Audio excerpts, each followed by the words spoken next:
Live from Carrollton, Georgia, this is Sports Pack. Home of the hottest takes. I'm going to disagree with you right there because the Dallas Cowboys are actually going to have less wins this year than the team that I'm about to talk about. And the team that I'm about to talk about are the Atlanta Falcons. The hottest debates. He's the all-time leading scorer, a four-time MVP. LeBron James is the greatest basketball player ever, not MJ. Yeah, greatest losing in the finals, maybe. And some of the top interviews in sports radio. Super Bowl champion, Brad Johnson. This is Joe Urso, five-time national champion head baseball coach for the University of Tampa. This is five-time Olympic medalist Alana Myers-Taylor. This is President Brendan Kelly. You're listening to Sports Pack. You know what time it is. Wolves country. Let's ride. A little bit of a remix on the intro there by our own Richard Reed. Welcome into Sports Pack's second show of 2024. This is your sports director, Brendan Willoughby Ray, kicking things off. Gavin's still on sick leave, but guess what? We got Carly back from Italy. Woo! Richard is coming in strong. Wasn't actually in Italy, but gonna be soon. And you know we got the assistant sports director, Gianna, here as always. Woo-hoo. Second that, Richard. What?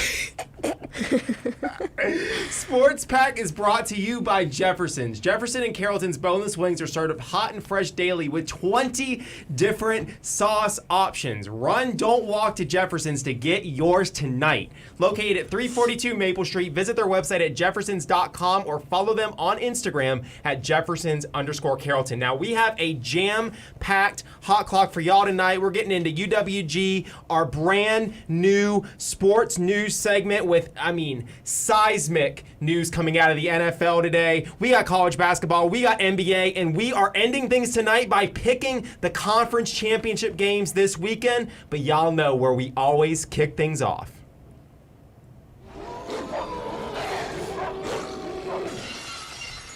West Georgia dials up a 29-yard score on 4th and 6. D1, baby. Go Wolves.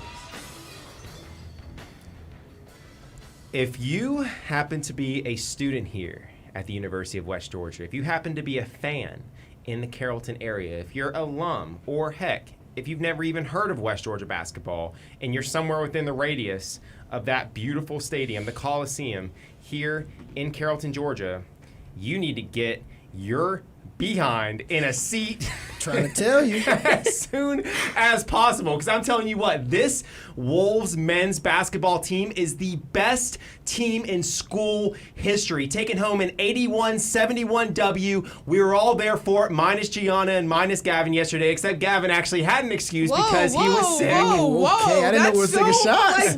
Shady. But 7 straight wins, a 16-2 overall record. Like I said, an 81-71 dub over Christian Brothers. Yes, it was close at first. They were on us a little bit. But Zoddy Jackson, 31 points. Cole Fisher swishing 4 triples. The entire team went crazy. Amazing, impressive win. Richard, like I said, you were there. What were your takeaway? Man, it was a really tough game. I mean, Christian Brothers definitely prayed. They got some blessings from the Pope because they came in there inspired, ready to play. 33 played very big and very physical. Might do a little tampering after the game. I mean, can't really say if I did or not, but he was balling out. I mean, the Christian Brothers team brought it the entire game. They're extremely aggressive on defense, and that aggressive defense really made up for their lack of offense. It kept them in the game the entire time. They scored a lot off fast breaks. They got to the free throw line a lot. That was a solid team. That was a really good test for this West Georgia team. But you know what great teams always do when they get tested? They prevail. And this West Georgia team did prevail. Zoddy dropped 31. Cole Fisher hit 4 threes. While other players on the team had some off nights, more guys stepped up, rose to the occasion to overcome this Christian Brothers team. And guess what? This West Georgia team is sitting at 9th in the top 25 right now in Division II college basketball. This team is primed and ready to keep pushing, and so ready for Selection Sunday. What was it? No, Super Tuesday, I think it's called. Nah, it's election year. I can't say Super Tuesday. They're getting ready for March. Let me just say they're getting ready for March. I can't wait. I'm excited. Yeah, I'd have to agree. I was sideline reporting both the women's and men's game last night, and Christian Brothers really brought the physical game for both men's and women's. I mean, for the girls, very, very physical game. The girls did really well. They ended up winning. And then men's also really, really physical game and defensive game up on the glass. Like, just lots of defense coming from both sides, especially Christian Brothers. But overall, our guys handled business. Now, I know I didn't go to the game, but like I'm glad you mentioned the women's because they broke their 3-game losing streak with this dominant 61-38 win over Christian Brothers. It was very defensive. I mean, I saw in the box score that they held Christian Brothers only 5 points in the second quarter. So they got it done and got that win that they desperately needed. Now, shout out to the women's team as well. Took home a 61-38 dub against Christian Brothers yesterday as well. Obviously, they're not the men's team, but they're 11-7. They look really good. I'm hoping maybe a tournament appearance. I mean, we haven't had one of those in a long time in women's basketball, but hey, you never know. I'm thinking they have to win the GSC for that one, but I'm not going to rule it out. Yeah. Basketball's in the air.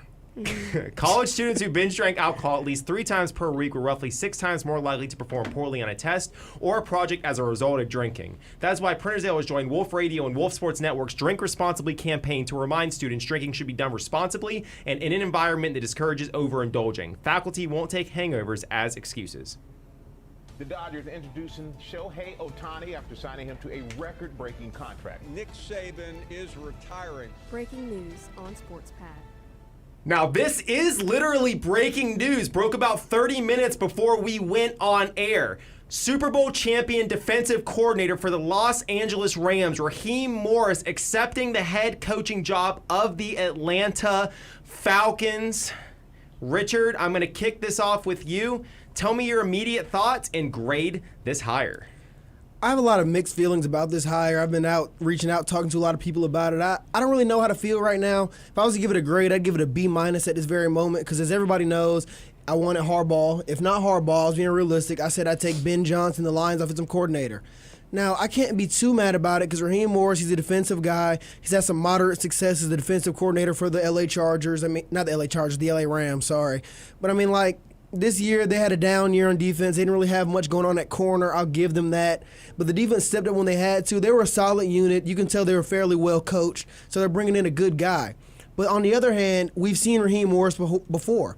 He came in as the Falcons interim coach a few years back, and he had a losing record. I want to say he was like 4-7. He has a losing record as an NFL coach. Now, I know you learn from your past mistakes, so he's definitely going to bring in some new things. He's not the exact same guy he was back then. He's still fairly young. I know he's in his 40s, so I know he's learned, he's changed. But I don't really know how to feel right now. I'm not upset, but I'm also not overjoyed knowing that Ben Johnson is still out there. I'm kind of in the middle. I'll give it a B- as of right now, maybe a B flat. I mean, it's a solid hire, not the one I wanted. Solid, still going in the right direction. I still feel like this team can make a big time turnaround this season. Yeah, I'm conflicted because I mean, like Brendan mentioned, he was with the Rams when they won that Super Bowl, so that is that's big for him. But the Falcons this season have been very good on defense. Defense hasn't been our problem, at least not in my eyes. Defense has really been our saving grace when it comes to some of these games. So I was really hoping we would get an offensive coordinator or someone with offensive background as our head coach because offense has been our problem. I mentioned it on Monday's show that our play calling this season was my main issue, was one of the main reasons I wanted a new head coach. And to go around and get someone whose main thing has been defense in the past, it's like we're not even focusing on the real issues. And like Richard mentioned, he's been with us before, but he wasn't successful. It's just, I'm not very happy about it. If I'm going to grade it, I'm actually going to give it a C. I'm not even going to give it a B. It gets a solid C from me. Listen,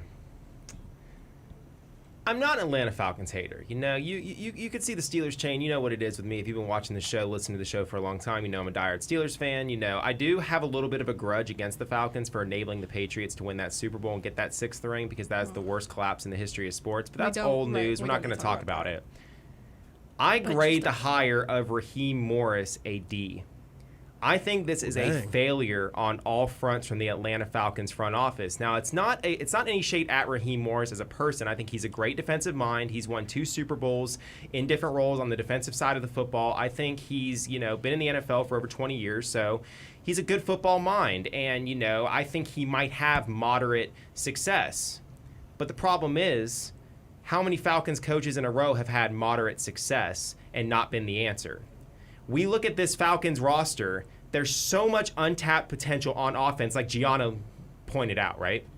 I mean, you have Bijan Robinson, one of the best running backs in the NFL. You have Drake London. You have Kyle Pitts. You have Tyler Algier. You have all of these pieces in-house.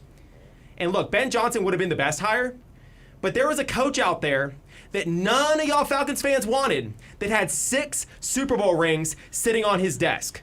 He had a quarterback out there in Kirk Cousins, one of the most underrated quarterbacks in the history of the game, willing to follow him to Atlanta and establish a new culture. You put those weapons in place around Kirk Cousins and let him cook, that's a team that wins 10 or 11 games and wins the division. You cannot tell me a man in Raheem Morris, who is 21-38, as a head coach in this league, has never proven to be more than just a good defensive mind in this league. Because look, the 2021 Rams defense was incredible. I'm not taking anything away from them. But when you have Jalen Ramsey, when you have Aaron Donald, when you have one of the most star-studded teams on both sides of the ball we've seen in some years, I expect you to win a Super Bowl. I expect you to go. But I don't think this is the guy that can lead you to a new era, that can bring in a new quarterback, that can lead you to the playoffs, especially when Carolina just made a really good hire. Tampa's fresh off a playoff appearance. You can't count out the Saints. I know they're in cap hell, but you can't count them out. I'm looking at the Falcons, and I think this is a backwards hire. I think if anything, it's a lateral move. And Mike Vrabel was available. Mike Vrabel would have been a huge improvement. He's 46-38 overall as a coach. He's won 2 playoff games. He's been to an AFC championship game. Bring in Mike Vrabel if you're not going to bring in Belichick or Johnson. I don't get this hire whatsoever. Yeah, I understand you. I understand wanting to bring in Bill Belichick instead. And matter of fact, no, I don't. I understand wanting to bring in Mike Vrabel instead. I'm sorry, but I was strongly against the Bill Belichick move. We haven't seen Bill Belichick have any success since Tom Brady left, but I'm not going to knock Bill Belichick. I know he's a very good football coach, but he's 71 years old. I know he really only has 2, 3, maybe 4 if we're lucky years left willing to coach football. He's really only still interested in coaching so he can prove to everybody out there that he does not need Tom Brady to win. We don't need that. That's also the guy that killed every Falcons fan's hearts and their dreams a couple years back. I mean, that is not the guy you want to bring to Atlanta. You're going to lose more Falcons fans bringing Bill Belichick in. I understand bringing in Raheem Morris. I would have liked Mike Vrabel over him or even Ben Johnson. But Raheem Morris has coaching experience, head coaching experience, something that Ben Johnson does not have. And he's familiar with the organization. He's been around the Falcons before when he was the interim head coach. He knows Arthur Blank. He knows people in the organization. They obviously know something about him that was good enough for them to bring him back because originally they didn't hire him. And back then, a lot of people forget, a lot of Falcons fans wanted Raheem Morris to be hired back then. But he went off, got the Rams defensive coordinator job, was a darn good defensive coordinator for the Rams. They haven't had the best things. Aaron Donald's kind of on the back end of his career. He did what he could do with this well-coached defensive unit this year. But, I mean, I think they made a good hire. I'm not going to say it was the best possible hire. It's not really what I would have done. But, look, I don't have that job for a reason, right? I say it's because I'm too young, but my point is still my point. I think they made a solid hire. I'm not going to say it was a home run, but it's definitely a B. We don't know what would have happened if Belichick came. We don't know if Kirk Cousins would have came with them, but they still have the opportunity. They brought in Raheem Morris, a defensive mind. Cool. They'll bring in a new offensive coordinator if you want to. They can still make the trades for Justin Fields and get the right things done in the NFL draft for this team to have success. Now, another huge hire today. The Panthers getting Dave Canales, the Bucs' first-year offensive coordinator, as their new head football coach. Richard, grade the hire. For Jim Harbaugh and the Chargers, right? No, Dave Canales. The sorry, Panthers. I was sitting here reading the live chat. No, They were talking fine. about the Raiders hiring Antonio Pierce and everything like that. I think that was a great hire, great for Raiders culture. He's a Raider through and through. But I don't really mind the hire. I saw it earlier today. I mean, they needed to make a move. I actually thought Raheem Morris was going to end up being the Carolina Panthers head coach. I think they made the right move, going with an offensive mind. Bring him in there, help out Bryce Young some more, draft a big-time receiver to pair along with Bryce Young, because I don't think Bryce Young's done yet. He had a down year, yes, but look what was around him. His O-line wasn't very good. They already have a very good defense. They just need to bolster up that offense. So I think bringing in an offensive-minded head coach was definitely the best move to make. Yeah, I agree, especially when it comes to Bryce Young, because Canales, is that how you say it? Yes. Canales? Yep. He's had success with other quarterbacks like Russell Wilson, Geno Smith, and with Baker Mayfield. So I think this will be very key with the Panthers because we saw how Bryce Young struggled. So I think it'll help him out. I think Ben Johnson's going to the Commanders. That's the only reason I'm giving this hire a strong B+. It's close to an A for me because, look, this is the man that revitalized Geno Smith's career as the quarterback's coach of the Seahawks in 2022. Very next year, goes to Tampa, gets Baker Mayfield. turns Baker into a fringe top 15 quarterback. I mean, he's putting up Pro Bowl numbers in that offense, and we all know Bryce has a lot more talent than Baker Mayfield does at this point in their career. So you give Bryce Young, a guy who's worked with a quarterback in similar stature in Baker Mayfield, already revitalized 2 careers, and Bryce doesn't need obviously his career doesn't need revitalized because he's in his second year, but needs a jump start. Exactly, he needs a jump start, and there's no better way to get that jump start going than to bring in a young guy with a lot of experience but minimal coaching, like head or offensive coordinator experience and quarterback coach experience. Why that's important is because let's say he stays in Tampa another 2 or 3 years. He could become the next Ben Johnson, where he's the top name on everyone's list. I feel like, in a way, Carolina got him a year or 2 early, which is really smart. Bring him in and let him come to fruition as their head coach. I think it's a brilliant hire. And y'all know how we have to end this segment. The biggest coaching news of the last few years in the National Football League. Jim Harbaugh, reigning national champion head coach at the University of Michigan, leaving the Wolverines to accept the same position for the Los Angeles Chargers, pairing up with Justin Herbert. What are our thoughts? I just think it's interesting how both coaches in the national championship both left. I just thought of that earlier, and I was like, I feel like you wouldn't see that in the SEC, but that was a whole nother conversation. But anyways, I thought it was a decent hire. I mean, Harbaugh tried to leave a couple years back, even before they won the national championship. There were rumors about him taking the Denver Broncos job a while back, and everybody kind of knew Michigan was a pit stop because he just wanted to coach his alma mater, bring them back to the promised land because Michigan had fallen off a cliff as a program. He kind of revitalized them, brought them back to the national stage. Yeah, we don't have that much time. Let me go ahead and continue. I think it was a very good hire. He's a very, very good coach, and that's what this Chargers team needs. They haven't had a coach for the past few years. I'll say it. They didn't really have a coach. So I think bringing Jim Harbaugh in will really help them. I think the Chargers are going to be a scary team after year 1 and 2 with Jim Harbaugh. Yeah, I think the Chargers are going to be really successful because Harbaugh already has success as an NFL head coach, so he already knows how to apply that to a team, so I think he can do it again with the Chargers. So what are our grades? I'll give it an A. Yeah, I give it an A. I give it an A as well. And look, y'all know I'm a huge Justin Herbert fan. Yes. I've been praying for this man to get a competent coaching staff since he stepped into the National Football League. I think the biggest sin we've seen in the NFL recently is keeping Brandon Staley on about a year or two too long. We knew he was a fraud, should have gotten rid of him, had so much talent on that team, squandered it. Jim Harbaugh is the savior. Jim Harbaugh coming in, coaching Justin Herbert is a dream. It's almost like when there was rumors Jim Harbaugh would go coach Andrew Luck before he retired in Indianapolis. Obviously, he coached him at Stanford. Yeah. This is his second chance at an Andrew Luck. This is the perfect opportunity for him to step in and compete for a Super Bowl soon. Now, I'm not going to say next year because they're going to have a lot on that roster they need to fill out. The offensive line, they need some receivers. They need a lot on defense. It was one of the worst in the league this year. But guess what? They have the right man for the job. They have the right quarterback. I think this Chargers team within 4 years will be in the AFC Championship competing for Super Bowls year in, year out. People forget, talent-wise, Herbert's a lot closer to that tier of Mahomes, Allen, Lamar than he is to the Tua, Baker, Goff tier. Respect to those guys, they're great. But what this man can do is extraterrestrial. And everyone laughs at it. They say no playoff wins. They say you lost to the Jaguars, blew a lead, this and that. You put a competent coaching staff with Herbert's abilities, with a great offensive line, with great weapons. Hopefully they can build that in the next few years. You have a team in that division where Kansas City's not going to be able to go in anymore and expect, we're going to be the new Patriots where we win 10, 11 games. We get home field advantage every single year. The Chargers are applying pressure. And you know who else is applying pressure with the best food on campus? It's Dine West, baby. Remember, you can always reload and continue grabbing your favorites from Starbucks or Chick-fil-A. Call the Wolves card office at 678-839-6525 or stop by their office in the UCC for more details. Now, when we come back, college basketball. This is Super Bowl champion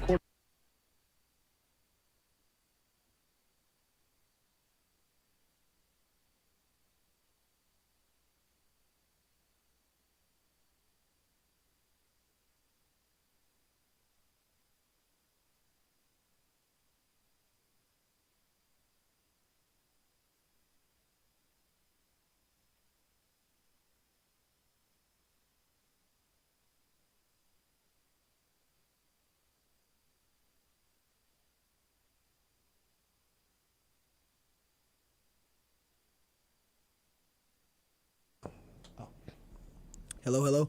Hey, y'all, this is Richard just coming in. Just remind y'all that we are indeed a radio station first. Now, if you are watching on YouTube or Twitch, you can go ahead and go to wolfsportsnetwork.com and hit the play button at the top of the screen to listen to the great music that we're playing in this song break. And then once the song break's over, roll on back to YouTube or Twitch and watch the rest of the stream. Thanks for tuning in.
Is a radio show on Wolf Sports Network that's all about esports, and they air on Tuesdays at 2 p.m. and they talk about esports teams, scores, and games like Overwatch, Smash, ooh, and they even have a Valorant team now. I see. Well, you do have an A in my class. Carry on.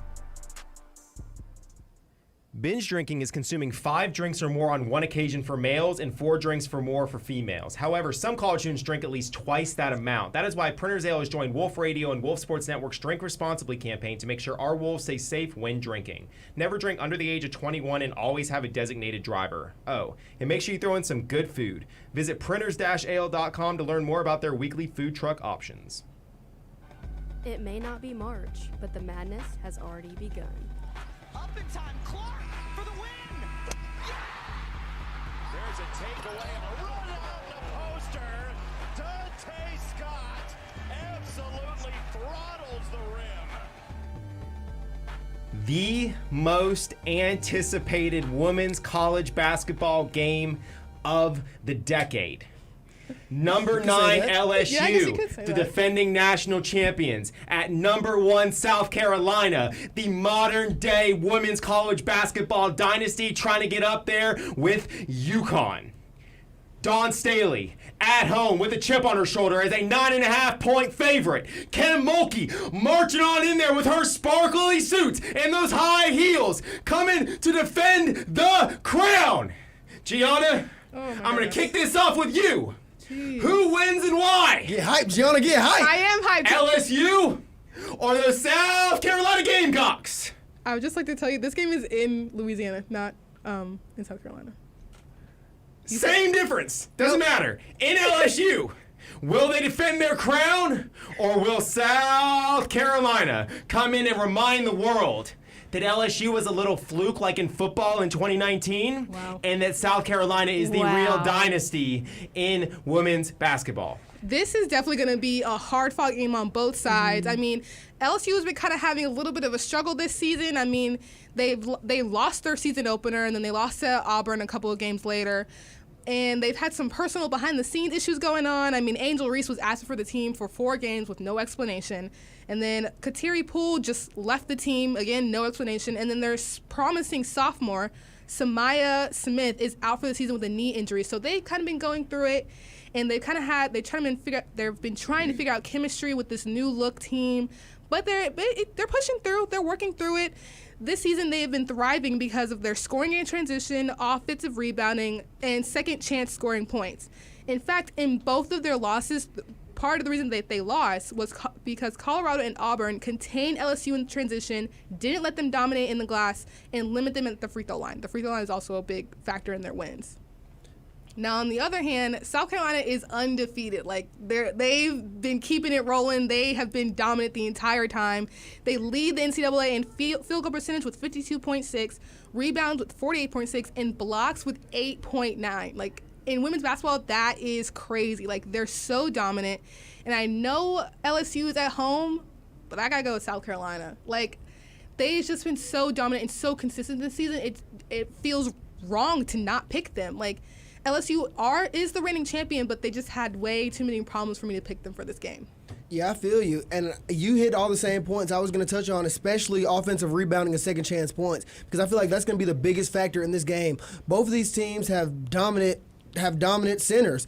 Angel Reese and Camila Cardoso, they have 2 dominant centers, one on South Carolina and one on LSU, and that's where it's going to come down to. Both of these teams are very dynamic offensively and on the boards. I think South Carolina has the edge, however, defensively. This LSU team has been wavering. They've been trying to figure out where pieces fit with Flau'jae, Haley Van Lith, Angel Reese. They've been trying to figure out everything. They've been having some injuries, a lot of off-the-court drama, but they're just now starting to get it rolling. Well, I don't think it's time for that now, because South Carolina hasn't forgotten that they lost to LSU in the regular season at home last year. I remember I was watching the game. It was a great game. They also lost to Iowa, where Caitlin Clark bulled out the "You Can't See Me." South Carolina's ready for it. And South Carolina has not been the big-time story this entire season. Everybody knows South Carolina's still good, #1 in the nation, undefeated, but they haven't been a story. Caitlin Clark and Iowa and LSU have been the story all season. And it's fair that they have, because they played the national championship game, and it's looking like they could again. I think on Saturday, South Carolina is going to remind the nation that they are the best basketball program in women's college basketball right now by putting LSU on notice. I think they're going to come in, they're going to walk into Baton Rouge, and they're going to win that game. They're going to wake up the whole country and show everybody that Dawn Staley and the South Carolina Gamecocks are here to stay, and that they will eventually be the best dynasty in women's college basketball history. Also, this game is tonight at 8, y'all. Oh, dang, it is tonight. I'm tripping. It is tonight at 8. But y'all have to go watch this game. Because before the show, we were talking about the Kansas and Iowa State game and how that's on Saturday. It's okay. The game is tonight at 8, and they're going to go in there and ball out. Also, it's going to be a very high-scoring game. Both of these teams have averaged 90 points a game, all season. It's going to be high energy, high intent, high scoring. Yeah, I mean, I can't follow up after Richard, but that was awesome. But, I mean, you have to go with South Carolina.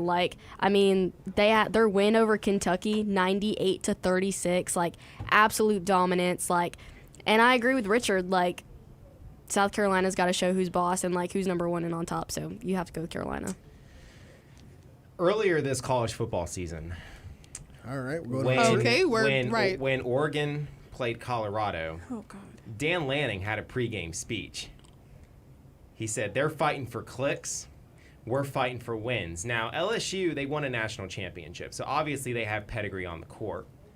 But when I look at this LSU team, it seems like they're always in the headlines for the wrong reasons. They're in the headlines because they're celebrities. Angel Reese is on commercials. Mm-hmm. Haley Van Lith is on commercials. We see them everywhere. They're huge NIL superstars, this and that. When we think about South Carolina, we don't think about the faces. Mm-hmm. We think about the name on the front of the jersey. We think about that program. We think about dominance. When we think about LSU, it just seems like a lot of drama surrounding that program. You know, Angel Reese took some time off. There's some tension with Kim Mulkey and some of the players. Don't get me wrong. They still have the #1 offense in women's college basketball. Yep. They're an incredible team. But I think there's a lot of pressure on them at home tonight. I think this is a major get-back spot for them. Even though they've been dominant this year, I think this is a huge opportunity for them to show the world, hey, we're still a championship contender. We're still elite. We haven't fallen off all the way. But I think South Carolina and Dawn Staley smell blood in the water. I am predicting a 20-point beatdown. Oof. South Carolina embarrassing the Tigers in Baton Rouge. There's going to be a lot of traffic in the fourth quarter. All those fans are going to be leaving, and we all know Louisiana traffic's some of the worst in America. So it's going to be awful out there for them. Glad I'm here in Carrollton, Georgia. See, but now I'm scared because we all picked South Carolina. Right, usually when we all pick one team. Last time you predicted a blowout, the Vikings ended up beating the 49ers on Thursday Night Football. So it's like I'm kind of scared. I feel like this. I'd be happy either way that this game goes because I know it's going to be a good game either way. But I want South Carolina to win. I want them to win. I want them to stay undefeated. Real quick, while we're on the subject of college basketball, you know I have to bring up Alabama's 2 wins over Auburn yesterday. Their first win, getting Ryan Williams, the best recruit in the country, to commit, 16 years old, wide receiver, 2-time Gatorade National Player of the Year, to commit to Alabama over Auburn, shutting down the Freeze 5. Kalen DeBoer reminding the world who owns the state. It's still Alabama. This is the college basketball segment. I'm getting to that, Gianna. Nate Oates reminding the world who his son is. Bruce Pearl winning 79-75 in Coleman Coliseum. The number 8 team in the country was a lamb to slaughter. Alabama reminded the world behind Mark Sears' 21 points that there is one... Richard, you're making me laugh. There is one king in the state of Alabama, and that is the Alabama Crimson Tide. Sorry, Auburn.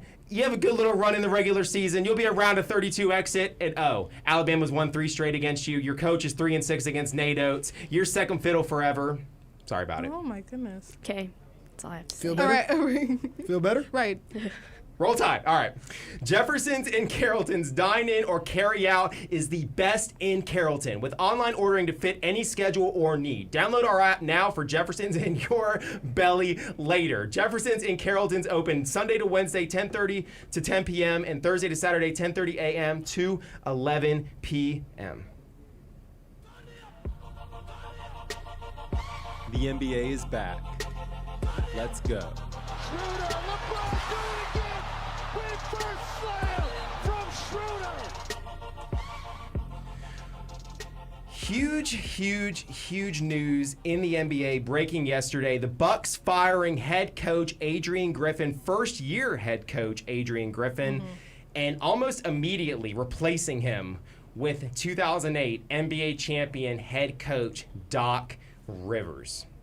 I have a lot of thoughts on this hire, but I'm going to pass it off to you, Richard, because you look like you have a lot of thoughts too. What do we make of the Bucks firing their first-year head coach with a 30-13 record and bringing in a guy in Doc Rivers we've seen fail time and time again in the postseason? Yeah, I don't really know. I have a lot of thoughts, but they're all kind of scattered. I'm really just confused because the first-year head coach, first year out there, they just brought in Damian Lillard, made the blockbuster trade. The team's been doing pretty good. They're 30-13. They've been balling out. It's his first year, and you just fire him just about halfway through the season. I don't really understand. The team has been very successful. They just made some big-time moves, so of course they're not going to – I mean, they've been balling out to 30-13. I mean, yeah, they haven't been doing what they've been doing like last year's team and the year before that when they won the whole thing, but it's like – they're having success under their first-year coach with new pieces. Give this team time to gel. So it can't be because of production. Something has to have happened off the court, and it'll probably come out in the next few weeks. Either he got into it with one of the owners, maybe tried to trade Giannis's brother. I mean, because why wouldn't you try to trade him? I would have tried to trade him too. Yeah. I mean, it's like, I don't really understand it. Something must be going on. He got into it with one of the superstar players, and they went and ran to the owner's office and told, I'm not sure what's going on, but you just fire your first-year head coach that has been having some pretty valid success, and you bring in Doc Rivers, the guy who was choked time and time again, lost, I can't even remember how many Game 7s, Wasn't it like he's lost 7 series he's lost 7 playoff series where he had the lead at one point? He's lost 10 Game 7s in his career with a run of 5 straight. See, even worse than I thought. Right. I mean, it's like you bring in a guy that is known for getting his teams close to the promised land but not being able to close. I don't understand it. Bailing out on your first-year head coach that fast, that has been actually having success. It's not like he was 13-30 with all this talent. He was 30-13. I don't know. I'm extremely confused. I can't really make sense of it. I mean, you took the words right out of the mouth. That was basically my argument. Like, I'm not understanding. Like you said, there has to be something going on behind the scenes that caused this firing. I mean, I was on ESPN just looking while I was getting prepared for the show. It says there was some tension and struggles that led to this, but they're not really opening about what they were specifically. I mean, even Giannis said he was surprised about this firing. So if your star player is confused about why you're doing this, it's raising red flags about the Bucks front office. I'm not understanding. And then going for a coach in Doc Rivers who hasn't won anything since 2008. 2008, let that sink in. It is 2024. Like, he has not made any real moves in the postseason in so long. And the Bucks have been very successful in the postseason. It doesn't make any sense why they would do this. I mean, it's like Richard said, the Bucks have been very successful under a first-year head coach. I mean, he was literally only 43 games into his head coaching career. Like, I'm flabbergasted. That's the only way I can put it. Okay, just to contextualize Doc Rivers' postseason failures, 7 teams this century have blown a 3-1 lead, and 3 of them were coached by Doc Rivers. Yo. He's also blown 4 separate 3-2 leads. His teams have a 16-33 record in possible series winning games. 16-33 in series winning games. This is not a championship level head coach. That entire 2008 Celtics team milks one championship more so than any other team or organization in the history of sports. If the Celtics do not win that 2008 championship, we look at Paul Pierce a lot differently. We look at Doc Rivers a lot differently. Kevin Garnett's a legend. I don't want to throw him under the bus as well, but you get the point. Yeah. Doc Rivers has benefited from getting great talent on teams. Think about those Clippers teams he choked with. They could have won a championship with Lob City. Think about what he had recently. In Philly. Joel Embiid right now looks like he won MVP last year. He looks even better this year. Tyrese Maxey is unlocked. People want to make Harden the scapegoat. What's Harden doing right now with the Clippers? Ballin'. They're one of the best teams in the West. They're killing There it. is a common denominator of failure everywhere Doc Rivers coaches, and it is none other than Doc Rivers. No offense to him. He's a Hall of Famer. He's had a lot of success, but guess what? He's had no meaningful success the last 10 years. Everywhere he's gone, he's choked, he's failed, and we can look at all his past coaching tenures besides the Boston Celtics and say he went way beneath the expectations. And that right there is a terrible look. I think the Bucks made a big mistake, and it gives me a whole lot of confidence as a Miami Heat fan. Now, yes, we've lost 4 straight games. Yes, Terry Rozier in his debut last night only had 9 points on 3 of 11 shooting, but guess what? Don't let us sneak in. It doesn't matter if it's a play-in, doesn't matter if it's 8 seed, 7 seed, whatever. Do not let this Miami Heat team go against the Bucks again in the first round, because I'm telling you right now, that is the last team they want to see. Number 22 is the last player they want to see. Number 13 is the second to last player they want to see. This Miami Heat team with another elite scorer added in Terry Rozier to pair with Jimmy Butler and Tyler Hero will be deadly in the postseason if they stay healthy. Bam Adebayo is the best defensive player in the NBA. Jimmy ascends to be a top 5 player darn near every postseason. I think Terry Rozier coming in, like I said, 9 points, debut, not a big deal. This season he's averaging 23 on 45% shooting. If he gives the Heat at least 15 to 16 points, puts pressure on the rim, takes pressure off of Jimmy Butler as the primary scorer some nights, that unlocks a whole new level for the Miami Heat. I remember last semester when Damian Lillard was announced to be traded to the Bucks. We came on air thinking, man, I can't believe the Heat didn't get him this, that, and the third. Well, guess what? Yeah, I remember you thought Dame was going to come. I did. Stop it. And I am so glad that he did not, Richard, because looking at the landscape right now, the Heat would have had to give up Jaquez. They would have to give up Hero in a 3-team deal. They probably would have had to give up Caleb Martin. But guess what? They kept those 3 guys. They got rid of BBL Kyle Lowry. And what did they bring in? A guard in Terry Rozier that gives the Heat a legitimate shot at a championship this year as BBL. as long as they stay healthy, okay? I know I'm a fan. I know I'm biased. But Pat Riley, he's had a lot of washed accusations come his way, but let that man cook. He is the GOAT for a reason. And when we come back, the segment I have been most excited for, we're picking the AFC and the NFC championship games. Stay tuned.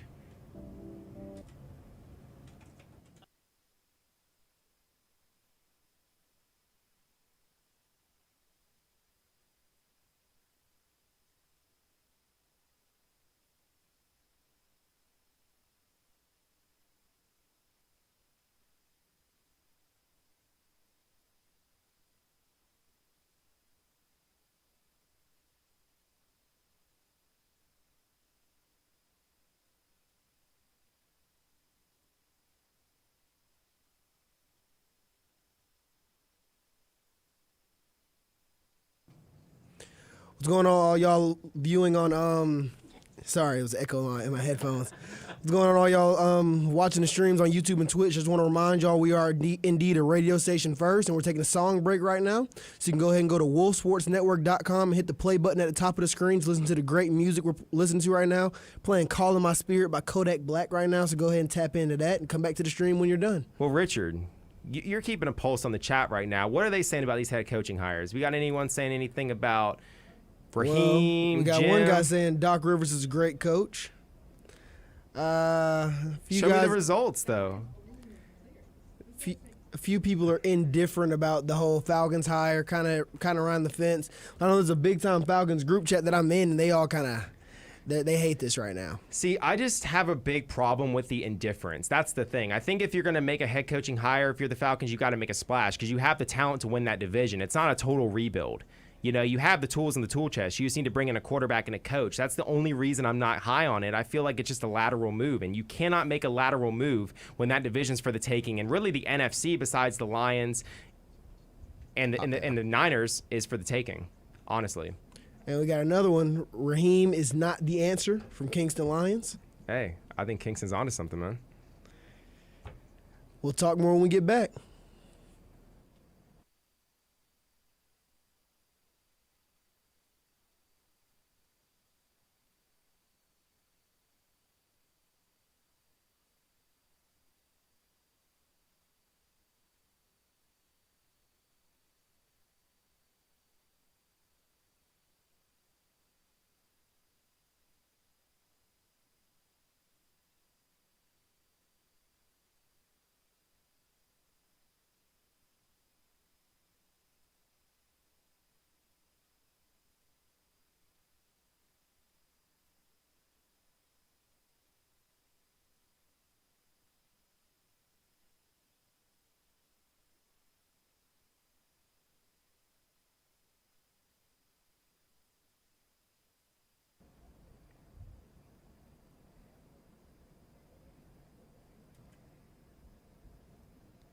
Did you know on-campus dining fits all your dietary needs? Head over to the grill for a burger patty and the salad bar for a delicious low-carb meal. Follow Dine West on Instagram at UWGDine_West to keep up on your campus dining options.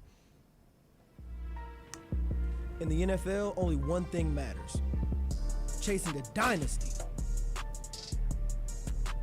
First up, we have an NFC Championship matchup for the ages.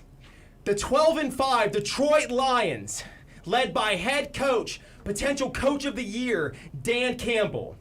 Top 10 quarterback right now, Jared Goff. Potential top 3 rookie of the year candidate, Jahmyr Gibbs. One of the best receivers in the game, Amon-Ra St. Brown. They're coming in hot to San Francisco, and who many believe are the best overall team in the NFL, led by Kyle Shanahan, led by Christian McCaffrey, led by Mr. Irrelevant himself, Brock Purdy. The San Francisco 49ers are at home, and they're hungry for another Super Bowl appearance under Kyle Shanahan. Gianna, we're going to kick this segment off with you. Who wins and why? No. The Detroit Lions or the San Francisco 49ers?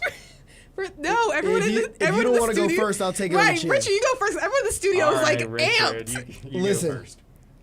This is the game. Believe it or not, this is the game I've been most in my head about. I'm not really sure which way I'm going to go. While I'm speaking right now, I know where my heart wants to go, but I don't know where I want to go right now because this is going to be a very, very tough game. I'm going to look at it from the perspective of a Detroit Lions fan because they're not favored. The 49ers are favored, so I'm going to say what the Lions need to do to win this game first. First of all, I mentioned this on Sports Pack on Monday. I'm a Lions fan. I'm terrified at facing Christian McCaffrey and that run offense behind that great offensive line led by Trent Williams. Because, man, the Tampa Bay Buccaneers have had the statistically worst. They've had the worst rushing offense in the NFL for the past 2 years. And they had a lot of success rushing the ball against this Detroit Lions team last week. So let's be real, they're gonna have to bolster up that run defense. And then on offense, they're not just gonna be able to run up and down the field on this 49ers defense because they're good. Their D line is outstanding, great pass rush on the edge with Chase Young and Nick Bosa on the outside. Great pass rushers, very underrated in the secondary. Great middle linebacker in Fred Warner, probably the best in the league right now. That's a great defense. So when you get a chance to score points, they're going to go for it on fourth down. They're going to score points. They're going to need to get the running game going. Jared Goff is going to have to be sharp. And they're going to need production from all their receivers. Josh Reynolds, Amon-Ra is going to show up. We already know that. Sam Laporta is going to have a very solid game. See if he can be successful against Fred Warner, that middle linebacker for the 49ers. And they also need Jameson Williams, the speedster from Alabama from a few years ago, who's shown a few flashes of big playability this year. He's going to have to make some plays down the field. The Detroit Lions are going to need a complete team effort to win this game and beat the 49ers to make it to the Super Bowl. And honestly, it hurts me to say this. I do not know if I see it happening. I think the 49ers are going to be a little bit too much for the. I think they're going to. I'm sorry. I want to pick the Lions. I really want to pick the Lions. But I think the 49ers are going to overwhelm them. I think it's going to be a very close and competitive game. I think Deebo Samuel is going to play, whether he's healthy or not. His presence on the football field is going to have an impact on the game and help open up their offense. I look for Brandon Ayuk to score a touchdown or two. This Lions defense is really got to step up to get it done. Because, look, I really, really want to be wrong. I want the Detroit Lions to win. I'm with America. I want to see the Lions in the Super Bowl. I want to see Detroit have some success, even if they lose the Super Bowl. But I really think the San Francisco 49ers are going to win this game. They have a very great defense, a very, very great offense as well. I think it's going to be a close one, but I have the Niners by 3. Okay, actually, I'm kind of glad you went first because it helped me get my thoughts in order. And I disagree. I think the Lions are going to take this game because, one, the Niners have been super inconsistent all season, and they barely won that game against the Packers last week. They did. Purdy looked awful. He was off target so many times in that game, and they only won because of a miracle at the end of the game. If the Lions defense can put enough pressure on Brock Purdy, he's going to scramble and make a bunch of mistakes. I think that is where the Lions need to focus, is with this defense and putting pressure on Purdy, because he has shown when there's been pressure put on him, he can't handle it. He can't handle it. That's true. The Lions defense is definitely going to step up in pressure. Exactly. And Jared Goff, he has just been that quarterback in this postseason. Brock Purdy has not been. So I got to go with America's teams. I'm picking the Detroit Lions. Richard looks like he wants to change his answer. I'm debating. I need some more time. I mean, I really wanted a Lions-Bills Super Bowl. Not going to happen, obviously. And I also really want the Lions to go. They just have a lot of people questionable right now. But I really want the Lions. Go with your heart, girl. You know what? We're going to go with the Lions. Like Gianna said, Purdy looked awful last week. So, I don't know. I have to go with the Lions. Look, so going into this postseason, I picked a 49ers and Chiefs Super Bowl. And looking at this San Francisco 49ers team, I've been consistent since the midway point this season. After they lost 3 straight games, they were 5-3. Then after that, they ripped off a bunch. They looked a lot better, got their crap together. Brock Purdy started playing like an MVP candidate. Then obviously the hard game against Baltimore. Baltimore's just too hot. Brock Purdy struggled. Is what it is. They've all season long been not only a consistent team, but a dominant one. Top to bottom, every area of football, this 49ers team is dominant. They have right now the best coach in the NFL, in my opinion, in Kyle Shanahan. Brock Purdy gets disrespected a lot as a system quarterback, but like I told one Andrew Jefferson yesterday and one Chase Jefferson yesterday, A guy can be a system quarterback and still be a very good football player. Brock Purdy is a very good quarterback and a very good system quarterback. You can be both. Tom Brady was both. He became the greatest quarterback of all time being both. Brock Purdy can make the plays to get it done. George Kittle, best tight end in the league this year, first team All-Pro. This defense, we know Chase Young's been kind of a bum. But other than him, Nick Bosa's been dominant. You know Armstead's going to show up and ball every single game. This 49ers defense is legit. This Lions offensive line is beat up. It is. But I'm going to quote author Aaron Foley. Okay, another quote for you guys. Detroit is a city that works hard, gets tired, gets dirty, gets defeated, and picks itself up every day and keeps going with the tenacity that amazes anyone who is paying attention. Going into this year, Richard looks so the Detroit distressed. Lions Richard's were about to down in cry. the dumps. No one believed in them. Some people said 8-9 games, you might go to the playoffs, but you're never going to go to a Super Bowl. You're the Lions. Detroit, they're famous for M&M. They're famous for cars. They're not famous for football. They used to be famous for basketball. Now that team's terrible. They used to be famous. The state used to be famous for Michigan. Now Jim Harbaugh's gone. Get to your point. But this Sunday night, the city of Detroit will forever be famous for Dan Campbell and the NFC champion Detroit Lions.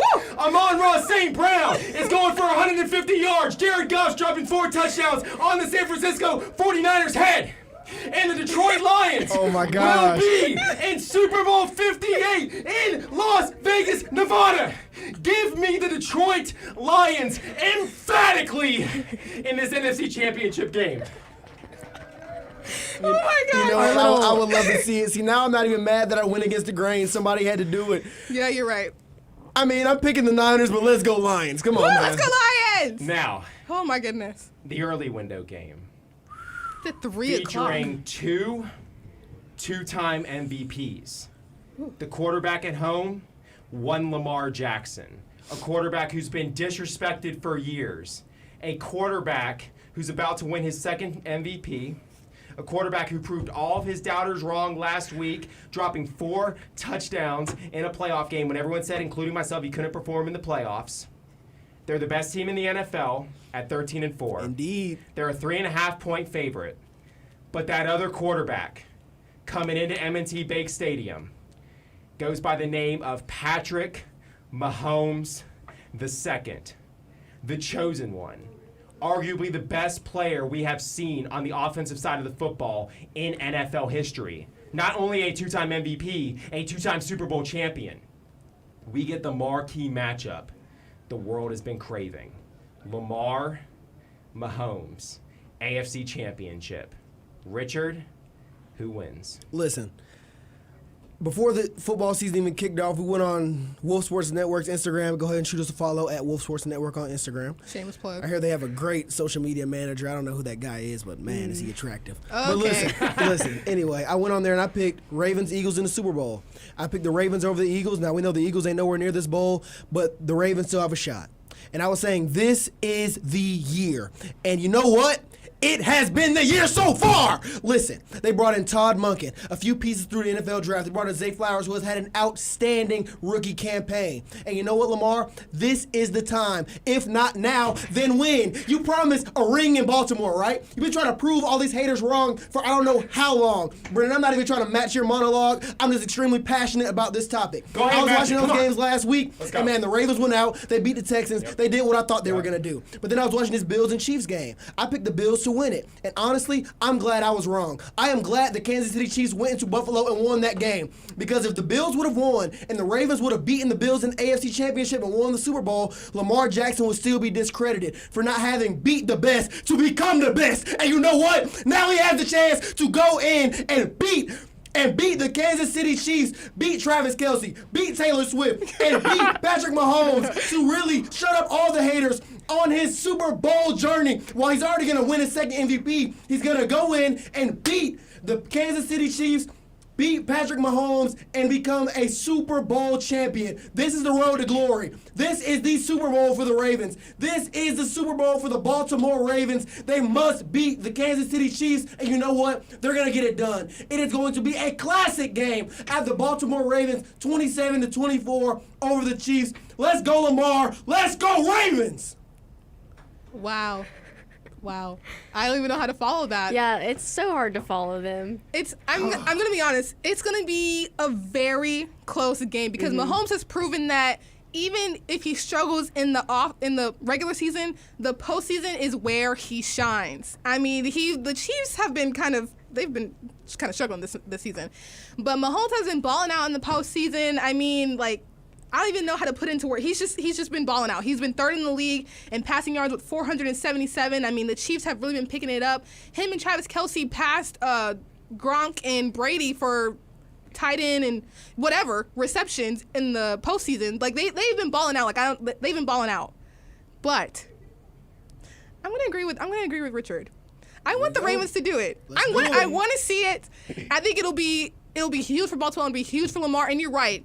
People are going to say that he's not the best until he beats Patrick Mahomes, and unfortunately, that's just how it is. That's just how it is with the NFL, with sports leagues as a whole. Like, he's not going to get his flowers until he beats down on Patrick Mahomes. Like, that's just how it is. And it's going to happen on Sunday. This is time to do it. Prove all the haters, all the naysayers wrong. It is time to beat the best and become the best.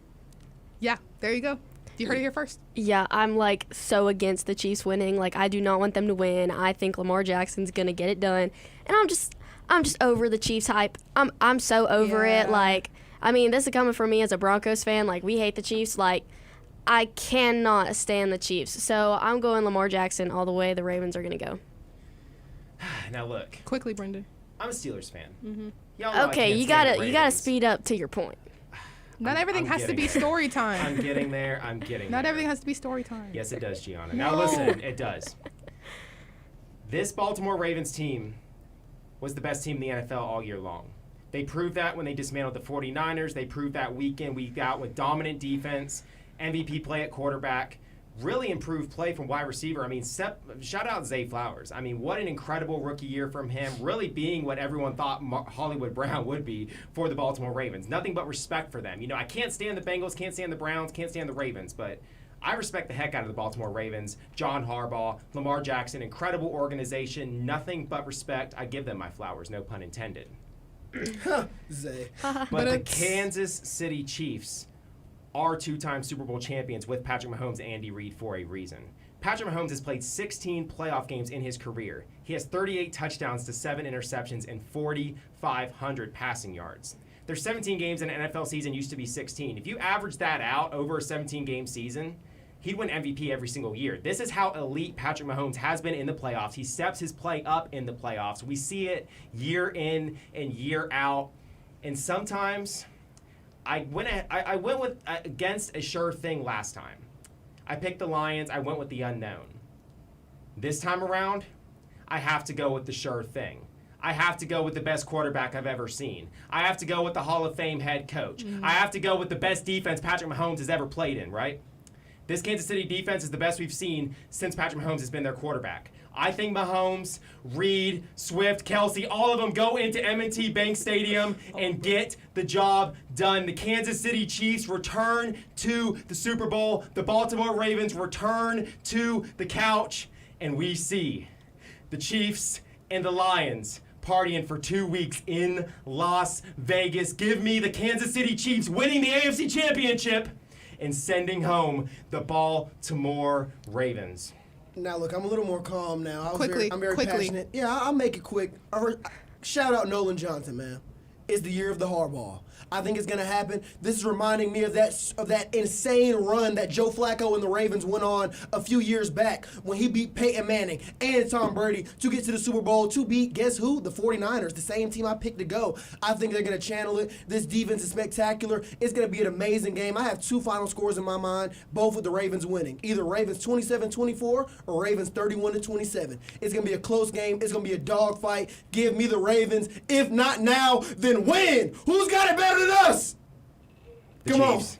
Chiefs 27-24 yet again. Thank you guys so much for tuning in to Sports Pack. For Gianna, Carly, Richard, and Brendan, we will see you guys on Monday. You are now listening to WSN Wolf Who's Sports got it better than us?